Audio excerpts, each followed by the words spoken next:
Hi everybody, welcome to our channel.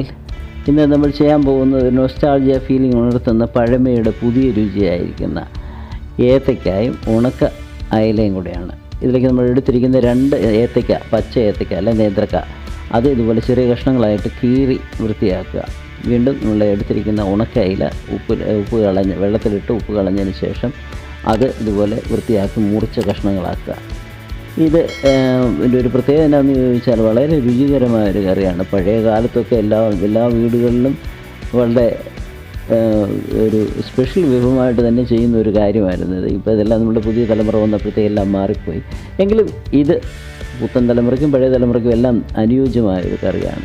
നമ്മൾ അരിഞ്ഞു വെച്ചിരിക്കുന്ന ഏത്തക്കായ ഒരു മണ്ണിൻ്റെ ചട്ടിക്കകത്തോട്ടിട്ട് കൊടുക്കുക. ഈ ഏത്തക്ക നമ്മളൊരു പകുതി വേവ് ആയതിനു ശേഷം മാത്രമാണ് നമ്മൾ ഇതിലേക്ക് മീൻ ചേർത്ത് കൊടുക്കുന്നത്. ആ ഇട്ട കായ്ക്കകത്തേക്ക് 2 പച്ചമുളക് കീറിയതും ഒരു പിടി കരിയാപ്പിലയും 1 ടേബിൾ സ്പൂൺ അളവിന് അരിഞ്ഞ ഇഞ്ചിയും ഒരു 4-5 അല്ലി വെളുത്തുള്ളിയും കൂടെ ചേർത്ത് കൊടുക്കുക.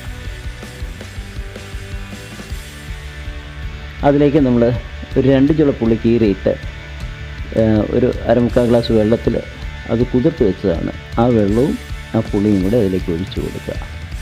വീണ്ടും നമ്മൾ ഈ വാഴയ്ക്ക അരിഞ്ഞിട്ടിരിക്കുന്നില്ല, നേരത്തേക്ക് അരിഞ്ഞിട്ടിരിക്കുന്നതിൻ്റെ ആ ഒരു മൂടി കിടക്കുന്ന ലെവലിലേക്ക് കുറച്ച് വെള്ളം കൂടി ഒഴിച്ച് അതൊന്ന് ചുറ്റിച്ച് നമുക്ക് സ്റ്റൗവിലേക്ക് വെക്കാം.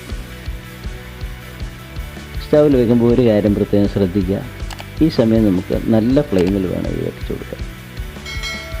നല്ല ഫ്ലെയിമിൽ വെച്ച് ചട്ടി ഒന്ന് ചൂടായി കിട്ടണം. അതിന് ശേഷമാണ് നമ്മളുടെ ഇതിനുള്ളിൽ നിൽക്കുന്ന ഈ കായലേക്ക് തിളച്ച് വരുള്ളൂ.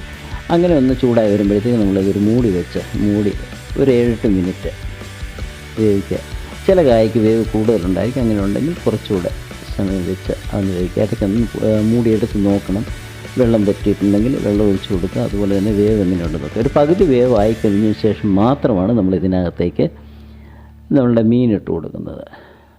ഈ സമയം നമുക്ക് അരപ്പിനുള്ള കാര്യങ്ങളൊക്കെ ചെയ്യാം. നമ്മൾ അരപ്പിനിവിടെ എടുത്തിരിക്കുന്നത് ഒരു 1 ടീസ്പൂൺ അളവിന് മല്ലിപ്പൊടിയും 3/4 കപ്പ് തേങ്ങാപ്പീരയും 1/4 ടീസ്പൂൺ മഞ്ഞൾപ്പൊടിയും ഒരു 1.5 ടേബിൾ സ്പൂൺ അളവിന് മുളക് പൊടിയുമാണ്. ഇത് നന്നായിട്ട് അരച്ച് വെക്കുക. സ്വല്പം വെള്ളം ചേർത്ത് നല്ലപോലെ അരച്ച് വെക്കുക. പിന്നെ അതിലേക്ക് നമ്മളിപ്പോൾ മീനിൻ്റെ കഷ്ണങ്ങൾ ഇട്ട് കൊടുത്തു. മീനിൻ്റെ കഷ്ണങ്ങളിട്ട് ചെറുതായിട്ടൊന്ന് ഇളക്കിയിട്ട് അത് മൂടി വെച്ച് ഒന്ന് വേവിക്കുക. മീൻ ഒരുമാതിരി വെന്ത് വരും. ഇപ്പോൾ കായും മീനും ഒക്കെ ഒരു നല്ല പരുവത്തിന് വെന്തിട്ടുണ്ട്.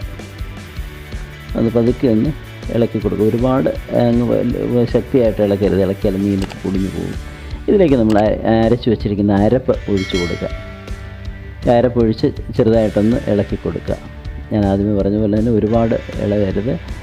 ഇളക്കി കഴിഞ്ഞാൽ മീൻ പൊടിഞ്ഞു പോകാനുള്ള സാധ്യതയുണ്ട്. അതുകൊണ്ട് ചെറുതായിട്ട് ഇളക്കി കൊടുക്കുക. എന്നിട്ട് ഇളക്കി കൊടുത്തിട്ട് നമ്മൾ ആ മിക്സിയുടെ ജാറ് കഴുകി ഒരല്പം വെള്ളം കൂടെ അതിലേക്ക് ഒഴിച്ചു കൊടുക്കുക. ഇതിൽ കൂടുതൽ ഗ്രേവി വേണമെന്നുണ്ടെങ്കിൽ മാത്രം കൂടുതൽ വെള്ളം ഒഴിച്ചു കൊടുത്താൽ മതി. കൂടുതൽ വെള്ളം ഒഴിക്കാതെ ഇതൊരു പരുവമായിരിക്കും. ഈ പരുവത്തിന് മാത്രം വെള്ളം ഒഴിച്ചു കൊടുത്താൽ നമുക്ക് നല്ല തിക്കായിട്ടുള്ള ഗ്രേവി കിട്ടും.